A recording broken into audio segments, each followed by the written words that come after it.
अध्यक्ष महोदय, ये आदरणीय सदस्य इस विषय के जानकार हैं, इसलिए उन्होंने 2-3 भाग में ये प्रश्न किया है। जहां तक ये स्टार्टअप्स का संबंध है और आर्टिफिशियल इंटेलिजेंस जो नए आयाम है स्टार्टअप्स के, निश्चय ही ये सरकार की प्राथमिकताओं में है। और आपको स्मरण होगा कि 2015 में लाल किले के परिसर से स्वतंत्रता दिवस के अवसर पर प्रधानमंत्री जी ने स्टार्ट अप इंडिया का आह्वान किया था। और उसके बाद 2016 से एक नीति निर्धारित की गई जिसके अंतर्गत इसको बड़ी तीव्र गति दी गई। परिणाम उसका ये है, आंकड़ों सहित भी, हालांकि this is on the ascent, तो ठीक कह रहे हैं सदस्य महोदय कि अभी इसको आगे बढ़ना है, लेकिन उससे पहले की स्थिति ये थी कि यदि आप पहले के 8 वर्ष देखते 2006 से 2014, तो सरकार की ओर से फंडेड स्टार्टअप्स की संख्या मात्र 1650 थी, क्योंकि उस समय इतनी प्राथमिकता नहीं थी। फिर जैसे जैसे नई टेक्नोलॉजी भी आई, आर्टिफिशियल इंटेलिजेंस की भी चर्चा हुई, ड्रोन्स की चर्चा हुई, और बहुत सारे आयाम आ गए, हेलीबॉर्न टेक्नोलॉजी आ गई, बहुत से और भी नए क्षेत्र आ गए। और प्रधानमंत्री के आह्वान के उपरांत गत 8 वर्षों में 2014 से 2022 तक टोटल फंडेड 10,600, यानी लगभग 10 गुना 8 वर्षों की तुलना में स्टार्टअप्स की संख्या बढ़ी है। और ये वो स्टार्टअप्स हैं जो सरकार की ओर से फंडेड है, चाहे वो साइंस टेक्नोलॉजी के विभाग की ओर से, चाहे अन्य संस्थाओं की।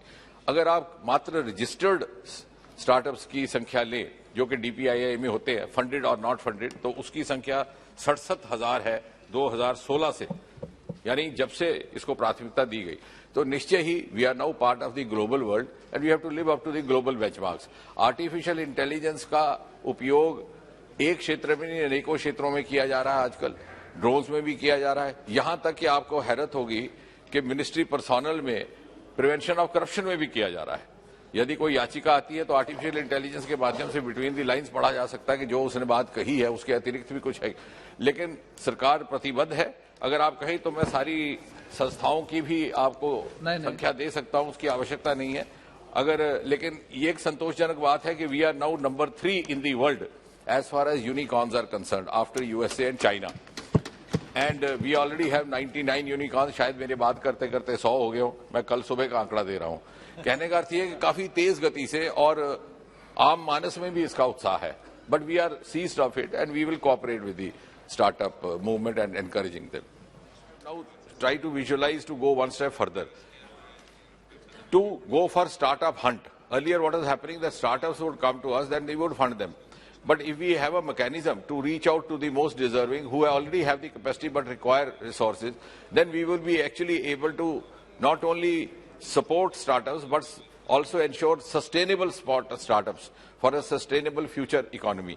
And the recent Beating the Retreat show which you saw was also funded by the Technology Development Board. You saw those 1,000 drones which were put up and they enlightened the entire sky.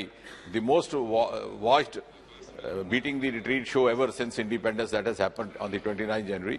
These were 3 youngsters who were funded through the same board, and within 6 months they created that show, which has created a record, because the world record is 5,000. They already reached 1,000.